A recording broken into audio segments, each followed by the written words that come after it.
Very good afternoon to you. Welcome to Politics Unscripted, the segment of the show. It's called The Uncensored Debate. And let's get into this now. The IEC has more than a month to prepare for the 2021 local government elections. This follows the Constitutional Court ruling that the polls must be held by no later than the 1st of November. Now, the IEC has not only reopened the voters' registration, but also the candidate registration. It's a decision which has been taken to the Constitutional Court by the Democratic Alliance. Now, some analysts say the IEC's decision is based on the misinterpretation of the IEC, or rather the Constitutional Court order. Does this move, though, by the IEC jeopardize the country's elections in any way? And will the IEC be able to deliver a free and fair election? Let's introduce my guests. And the first guest, it is Mamabolo. He is the IEC Chief Electoral Officer. He's with me here in studio. And alongside the IEC CEO is Wanye Sussman. He is an elections analyst. Joining me in studio as well. Via the virtual platform, we have Dr. Aaron Motsoaledi. He is the Home Affairs Minister. And we also have political analyst Sanusha Naidu. To all of you, thank you very much for making the time for this important discussion. Let me start, as is usual, with this segment. We open up with an opening statement from all parties, and I'm going to ask that you be very brief.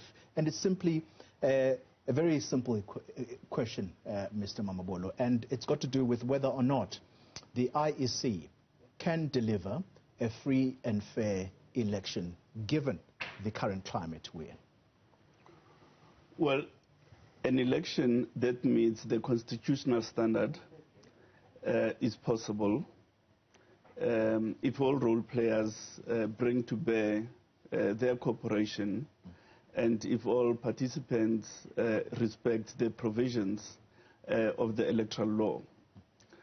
Now, COVID-19 implies that the constitutional standard would have to be adjusted so that we deliver an election in circumstances that respond to COVID-19 by way of adjusting the protocols to avoid voting stations becoming points of contagion and so on. But an election which is credible enough is possible. Wayne, do you carry the same view that a credible, free and fair election will be achieved by the IEC?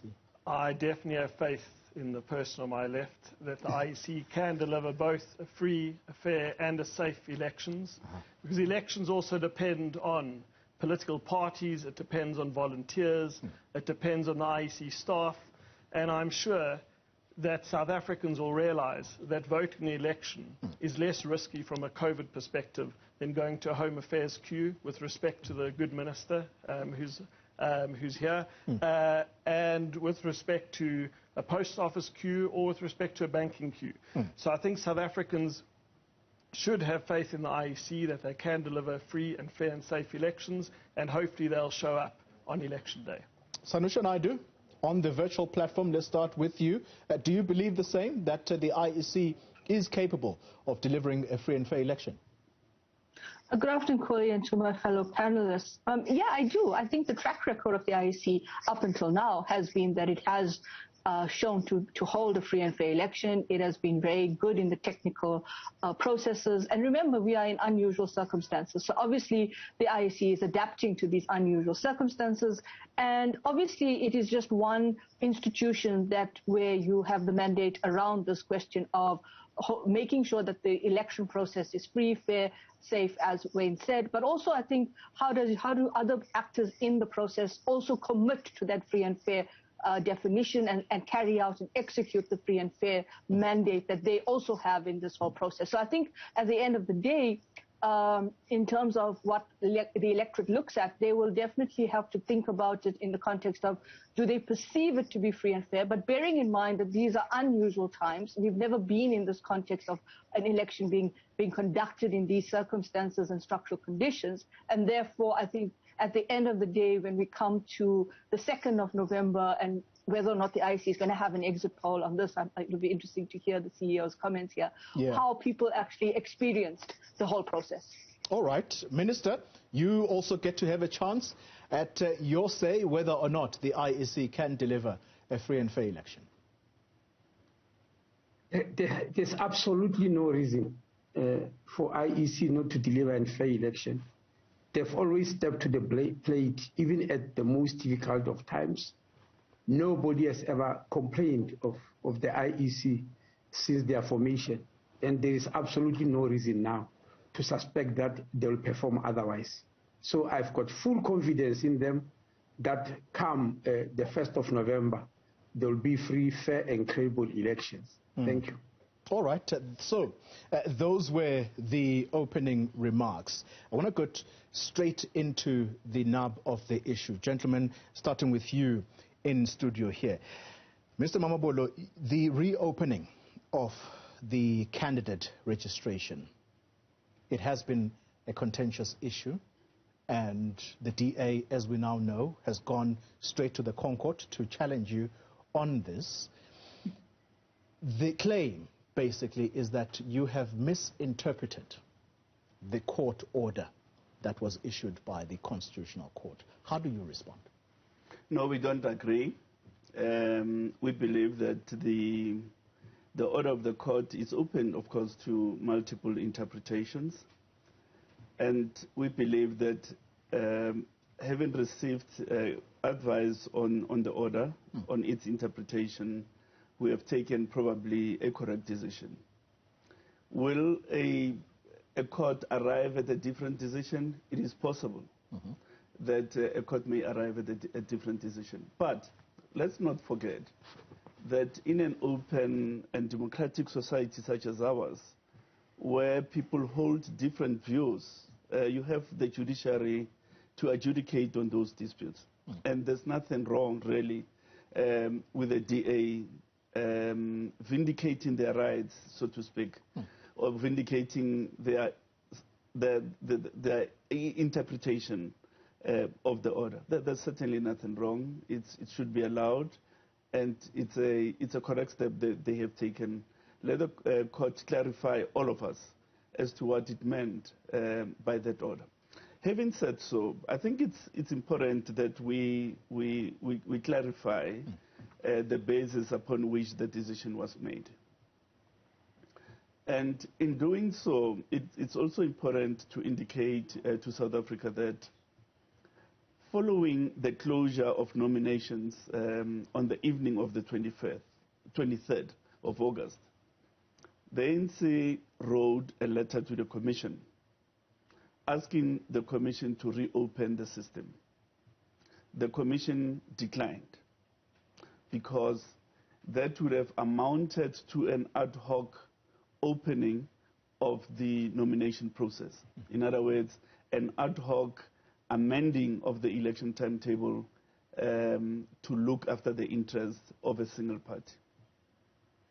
A few days later, on the 29th of August, we received a lawyer's letter asking us to reopen. Even then we said we can't because it would have amounted, as I say, to an ad hoc amending of the election timetable. This was a lawyer's letter from the same ANC? Certainly. Okay. Of course, we received other letters, certainly from the UDM, the ACDP, and one or two other small parties, and the response was the same. Yes. Now, on the 3rd of September, the Concord says, indicate to us whether it's practical to have a registration weekend.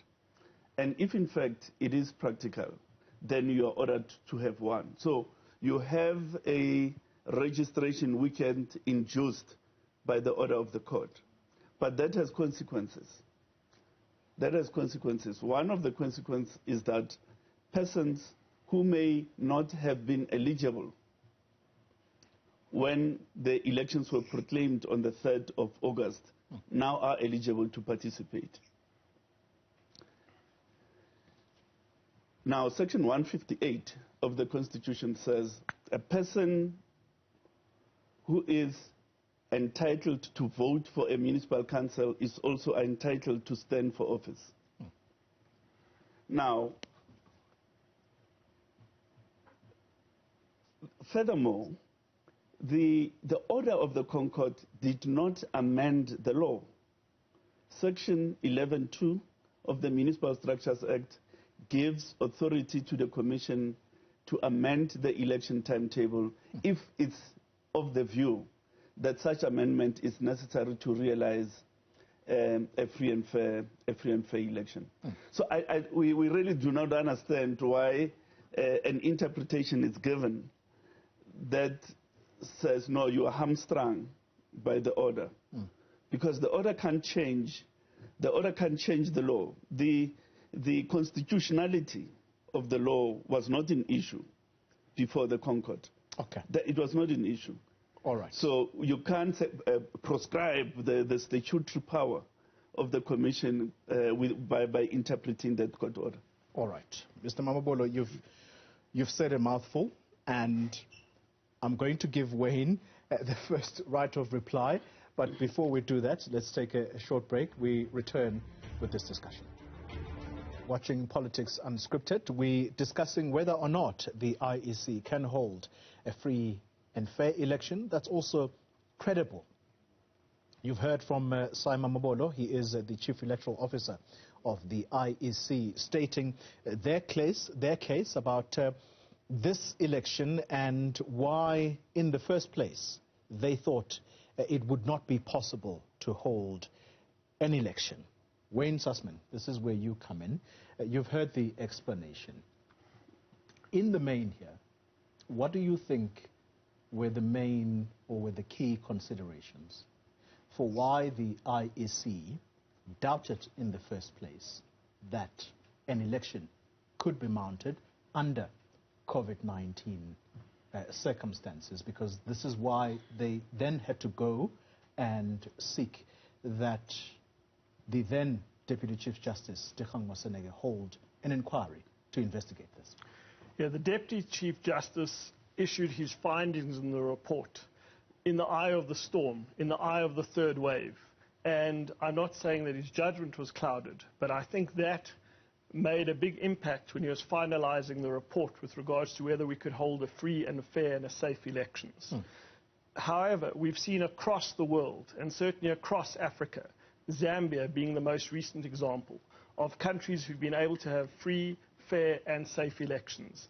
And I would hope, and I'm sure that the IEC are more confident now that they've seen more of these examples of countries across the continent and around the world which have been able to stage these elections. Yeah. And I've got full confidence it's going to be summer. I know that it rains in some part of the country in November, late October, early November, but I'm confident that they will be able to pull off those elections and that their earlier doubts would not have been so worth it. Sanusha Naidu, I like what Wayne has just said in studio here, that the IEC, looking at other examples across the world and even next door to South Africa, which is Zambia, they were able to hold elections that were deemed credible. Should there be any doubt, therefore, that the IEC can pull this off?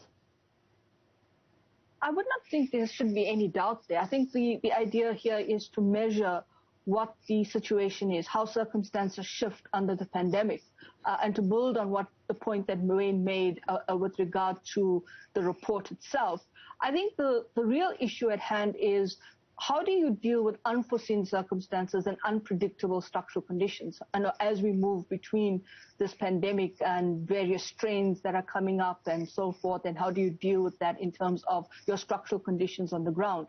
And I think looking at lessons from elsewhere in Africa, as well as maybe looking at some of the lessons learned by the IEC itself from by-elections and how that was carried out, to say what do we do to improve the situation, to be prepared in terms of this, the pandemic, but also in terms of the structural conditions and the kind of unprecedented nature we find ourselves in. And I think that is what essentially what adaptation means, is to be able to adapt to different structural conditions. And I am hoping that this would be the way in which we have to probably continue in the next couple of years, because we'll have to coexist with different strains of the pandemic, or how it evolves, and whether we get to that point, as many people talk about in a reductionist way, a post-pandemic world. Yeah.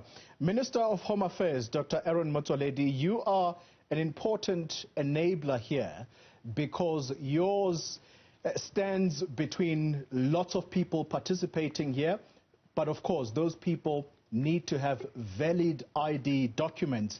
And I'm going to read here a message, or should I say a comment, from a Thomas Sigama, who is a representative from your department, who said recently that over 375,000 ID documents or smart cards remained uncollected from Home Affairs offices. Is there a way for you to encourage people to come and collect their IDs? Well, indeed, Mr. Sigama is Deputy Director General responsible for Civic. So that whole branch falls under him. And the statement he has made is indeed correct. And I've just informed the Portfolio Committee and Parliament a few days ago about this problem, and sought help from members of Parliament and political parties, because I was trying to show them that it is not a problem for us, despite COVID, to issue IDs. The problem is that many people apply for them and they don't come to collect them, despite the fact that the normal procedure is that once your ID is ready, which is in between 5 and 13 days from the day of application, even less than that, by the way, once it's ready, we send you an SMS that you must come and collect your ID. So it's not that the people may claim that they don't know. We think maybe it's because they did not find the use for those IDs. But that still puzzles us, because, for instance, many people who may not find the need of an ID because they are unemployed are now eligible for the 350 Rand social relief grant, and we thought they'll come rushing to collect them. So we have asked political parties to indeed help us, but the figure moved slightly from the few days ago when it was 418,000 to the 300 you've just mentioned. All right, let's come back into studio. Mr. Mamabolo, yours is a difficult task. We now get into the state of readiness. Yep. You have to print millions of ballot papers. You're going to tell us how many you need to print. You also have to put up very strict guidelines that that people have to adhere to as far as COVID-19 is concerned. Do you have enough time to do this? Well, this election will be possible. It's going to take a Herculean effort on our part, but we owe it to the country to do it. Indeed, we have to print within 14 days close on 75 million ballots. Those must be packed into wards, voting stations, municipalities, and they must be delivered at the right point in the correct quantities. So the ballot production project takes heightened importance in local government elections, and even more so in the current climate. The second issue is to train close on 200,000 staff members. That process has already commenced, and over this weekend we're having provincial train-the-trainer sessions, and those will continue into the next week. Previously, these trainings that needed to be conducted before an election, how long would they take? They'll take between a month and a half to about 2 months. We will congest, there's no doubt about it, but we will get the message out to all the presiding officers, deputy presiding officers, voters' roll officers, and so on. By the time the 1st of November hits, would have trained a substantial majority of those. COVID-19? COVID-19, the protocol has already been agreed with political parties, voting station COVID protocol. And the key elements of that include the fact that persons must come to the voting station with a face mask or a cloth covering over the nose and mouth. Mm-hmm. They'll be sanitized upon entry into the voting station. We will not use the usual dispenser for the indelible ink. We're going to use the cotton bud, which is a single use issue, so that every person uses a different cotton bud to dispense the indelible ink. We encourage voters to bring along pens so that there is no wanton exchange of pens in the voting stations. Of course, we are buying, and there will be some in the voting station. You won't be prejudiced by not bringing a pen along. Very key. Political parties and the guidelines that they ought to adhere to as they mount their election campaigns. What are the rules?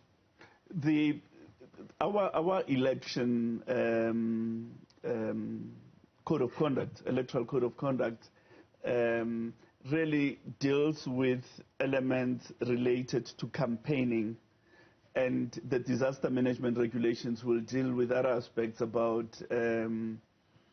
how many people must be allowed at the rally and so on. And so this has not been figured out yet? That's a matter for the disaster management regulations to deal with. I'm not saying it's not been figured out. It's been handled at that level.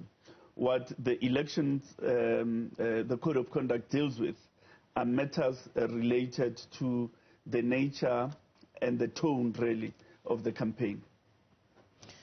Wayne, the key consideration around whether or not this election could be mounted, some commentators say this had to do with political parties not being able to do the traditional door-to-door campaigns as they would.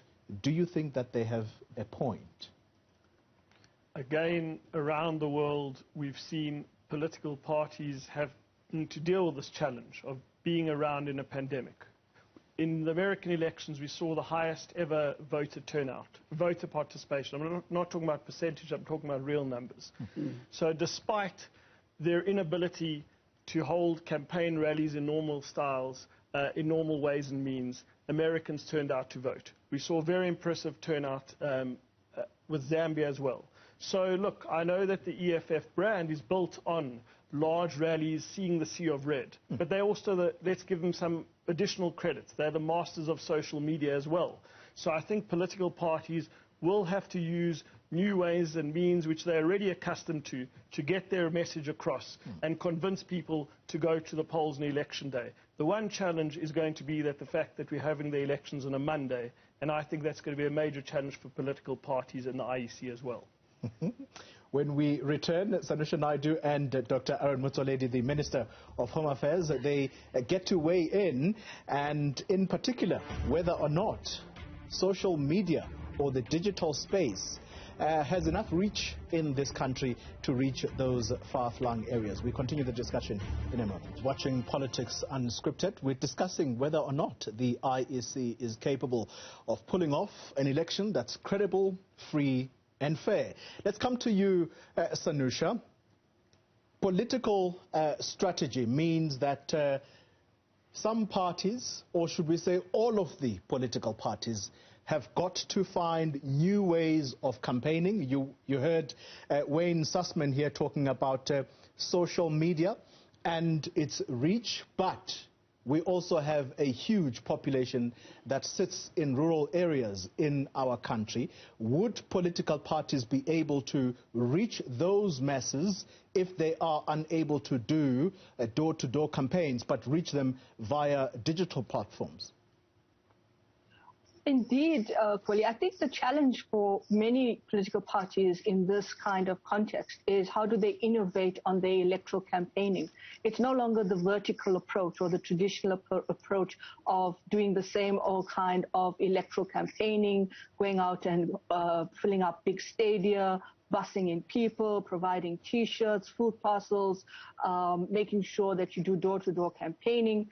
I think, even the challenge of social media is, as you rightly put, how do you capture those that don't actually have social media accounts? They don't know Facebook, they don't know Twitter, or they just don't really have any kind of interest in those platforms. Also, those that do have Twitter and other social media accounts, do they really follow political parties? That means that you've got to also think about how political parties use social media platforms like Facebook for political campaigning, because Facebook doesn't allow for that kind of campaigning. I think it's about the U.S. legislation that prevents that kind of lobbying and campaigning for a political party, or there's some kind of IRS section that the U.S. legislation forbids that. So I think at the end of the day, you've got to also think about, political parties have to think out of the box and then look at, for example, going back to radio stations, traditional radio stations that are being communicated in different mother tongues,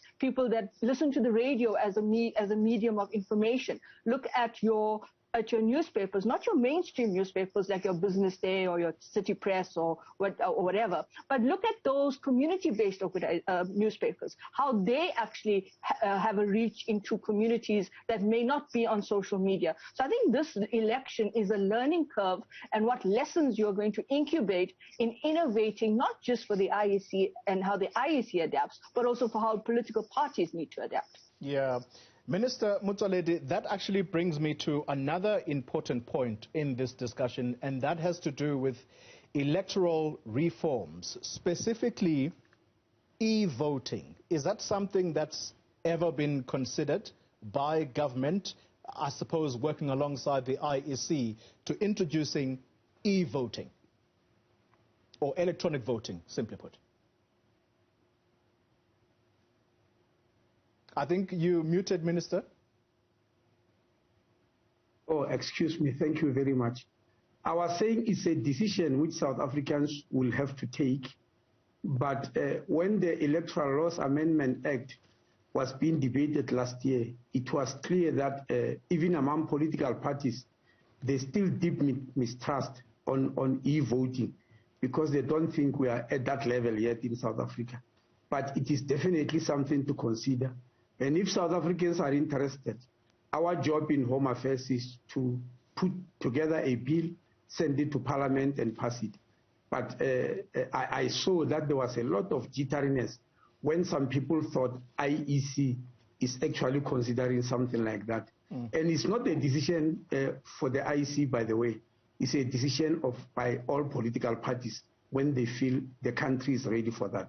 Yeah. While I still have you on, Minister, the bill that is before Parliament, I think it's called the Direct Elections Bill, there is a set deadline for that bill to be passed, and that is June of 2022. You'll correct me if I'm wrong. This has to do with the participation of independent candidates, that they participate in an election fully with the laws allowing them. Where is the process regarding that? Oh, I was not aware that there is a bill called Direct Elections Bill, because there's no bill yet. We're still discussing the policies. You might remember that, if I have to give you the sequence of events, that I did appoint a ministerial advisory committee, which is chaired by the former Minister of Provincial Government and Constitutional Reform, Minister Vali Musa, together with experts in electoral processes, people who have headed IEC in the past and academics who are dealing with these issues. I put together that team, and after that, there was a workshop of all political parties where they endorsed that team. And after that, many South Africans, through their political parties or through their structures, came in front of that team to give reports. From there, that team studied a slew of documents, including a document presented by bodies like the Aaron Sussman Foundation, CASAC, and also including, if you remember, the previous documents presented by Fanzei Slabet and Kgalema Mutlanti high-level panel meeting. All those were studied, and they've developed a template and giving us two choices to choose from.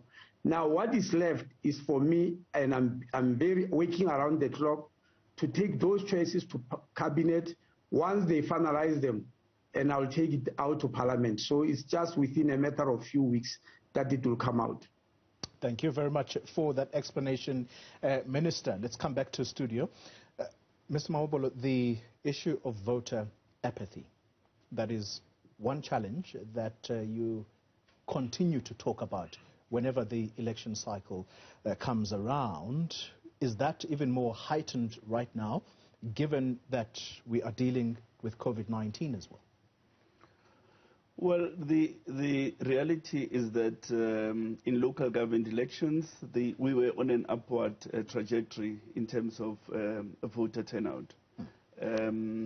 We are seeing that the political campaigns are now gathering momentum, and as well as our communication and education campaigns.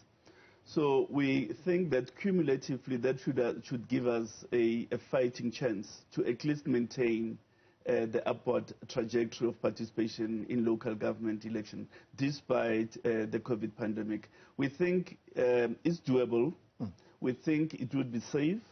And we think that South Africans take local government seriously to the extent that it implicates the daily realities of their lives. It's about refuse removal. Yeah. It's about the provision of services and so on. And all of us have an interest in being serviced through those municipal services. So turnout will probably be on the upward trajectory, and we are working at that. And also complicating matters here is that for the first time, I understand, the election or voting day will fall on a Monday, which is a working day. Is that going to be declared a holiday? Well, the Commission will be asking the Minister to consider declaring, for the government to consider declaring 1st of November a public holiday. Which minister is that? That's Minister Motsoaledi. Okay. Yes, and but past practice is that election day have always been a public holiday. We don't see a government reneging on that trend. All right. Wayne, any concerns as far as voter apathy is concerned? Yeah, as Mr. Mamabolo correctly says, we have had an upward trajectory. In 2000 and 2006, only 48% of registered voters participated in the local government elections. That jumps to 58% and slightly higher in 2016. And I think it shows that South Africans see the importance of local government, see the importance of holding ward councillors and mayors to account, and they see the importance, unlike national and provincial elections where sadly turnout has gone down, to participate in these elections. I'm very concerned about a Monday. The last time we had an election, a national election, which wasn't on a Wednesday, was on a Tuesday on the 5th of December 2000. Yeah. And I think a Tuesday is less risky than a Monday. I'm worried that people see this as a long weekend. I'm worried that people will have just been paid and will have will want to spend their money on some other liquid, not this water. And these are going to be some of the challenges, because we need to make sure that despite these pandemic times, that South Africans have the confidence to show up and participate in these elections, because it's critical for our political parties, but also for the IEC. Minister, let me jump straight to you. Unfortunately, because of time, I can't get to Sanusha. Will you declare the 1st of November a public holiday? Well, Mr. Mamabolo is right when he said the Minister of Home Affairs, but whereas it is modulated through the Department of Home Affairs, it's a decision of the President. I'll hear from him. All he has to do is to instruct me, then I'll do the papers. So it's not really a decision of Minister Motsoaledi. It's a decision of President Ramaphosa, modulated through Minister Motsoaledi. Thank you very much, Minister, for that. And my thanks to all the panelists. I can't get to all of you because of time constraints, but thanks indeed for your contributions to this important discussion.